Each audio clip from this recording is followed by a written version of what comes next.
Assalamualaikum warahmatullahi wabarakatuh. Selamat pagi anak-anak, apa kabarnya hari ini? Alhamdulillah semuanya sehat ya. Nah, Ibu harap semoga kalian selalu dalam keadaan sehat sehingga kita selalu bisa berjumpa pada setiap pembelajaran yang akan kita laksanakan di kelas ini ya. Nah, anak-anak, apakah ada yang tidak hadir? Oke, bagus ya, hadir semua. Berarti kalian sudah siap untuk mengikuti pembelajaran pada hari ini. Nah, sebelum kita mulai pembelajaran, ada baiknya kita membaca doa terlebih dahulu. Tolong ya ketua kelasnya dipimpin doanya.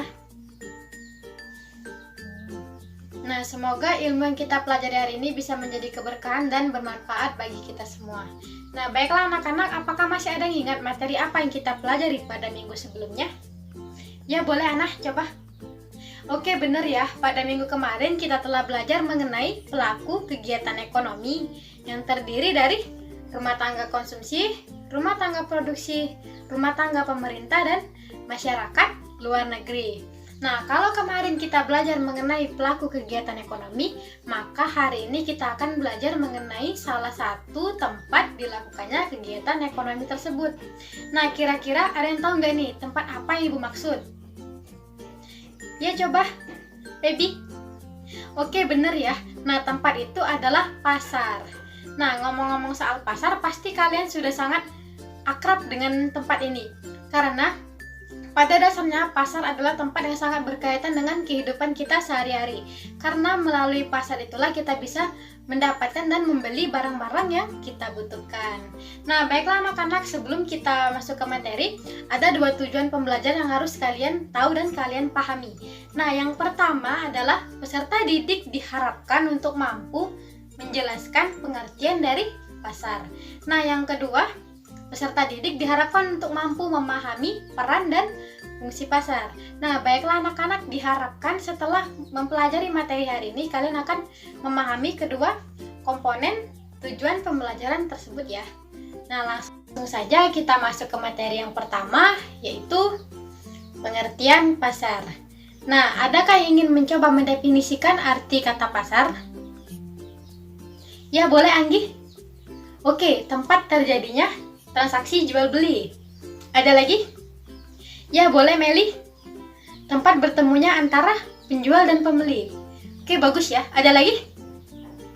Baik, cukup ya. Nah, jadi benar apa yang dikatakan oleh teman kalian tadi, bahwa pasar adalah suatu tempat bertemunya antara penjual dan pembeli untuk melakukan sebuah transaksi ekonomi yang berupa penjualan atau pembelian barang dan jasa, atau bisa juga berupa sumber daya ekonomi atau faktor-faktor produksi lainnya. Nah, sampai sini ada yang ingin ditanyakan? Oke, belum ya. Baiklah, kalau belum kita lanjut ke materi yang selanjutnya, yaitu peran dan fungsi pasar. Nah, pasar berperan dan berfungsi sangat penting bagi perekonomian dan manusia. Nah, kira-kira peran pasar itu dibagi menjadi berapa sih, Nak? 1, 2, 3, atau 4? Oke, bener ya, peran pasar itu dibagi menjadi 4. Nah, kira-kira ada yang tahu nggak nih 4 komponen itu apa saja? Ya, boleh Lucy. Oke, bener ya. Nah, jadi peran pasar itu yang pertama adalah peran pasar bagi produsen, peran pasar bagi konsumen, peran pasar bagi pembangunan, dan peran pasar bagi sumber daya manusia. Nah, yang pertama adalah peran pasar bagi produsen. Nah, mengapa pasar berperan bagi produsen? Karena melalui pasar inilah para produsen bisa menyalurkan atau menjual barang-barang yang diproduksinya. Nah, dan juga melalui pasar, para produsen bisa mempromosikan atau memperkenalkan barang-barang yang mereka produksi kepada para konsumen. Nah, yang kedua adalah peran pasar bagi konsumen. Nah, seperti yang kita tahu, para konsumen akan mendapatkan barang-barang atau benda-benda yang dibutuhkannya melalui pasar. Nah, semakin luasnya pasar tersebut, maka akan semakin mempermudah para masyarakat atau para konsumen untuk mendapatkan barang-barang yang dibutuhkannya. Nah, yang ketiga adalah peran pasar bagi pembangunan. Nah, jadi kira-kira kenapa ya pasar itu bisa berperan dalam pembangunan? Nah, karena dengan adanya pasar maka bisa membantu pemerintah dalam menyelesaikan pembangunan dengan cara menyuplai alat-alat dan bahan-bahan yang akan digunakan dalam pembangunan tersebut. Nah, pasar juga bisa membantu pemerintah dalam pendanaan dengan cara memberikan dana melalui retribusi dan pajak. Nah, baiklah, yang keempat adalah peran pasar bagi sumber daya manusia. Nah, peran pasar bagi sumber daya manusia adalah misalnya kalau pada sebuah pasar itu kan biasanya terdapat banyak sekali toko-toko ya. Nah, biasanya toko tersebut akan membutuhkan para pekerja untuk membantu mengelolanya. Nah, dengan dibutuhkannya para pekerja ini, maka sumber daya manusia atau orang-orang akan mendapatkan pekerjaan. Nah, dengan semakin banyaknya kebutuhan akan tenaga kerja ini, maka akan semakin berkurangnya pengangguran karena orang-orang memiliki pekerjaan. Nah, dan tentunya ini akan sangat bermanfaat bagi perekonomian dan kehidupan manusia. Nah, sampai sini ada yang ingin ditanyakan?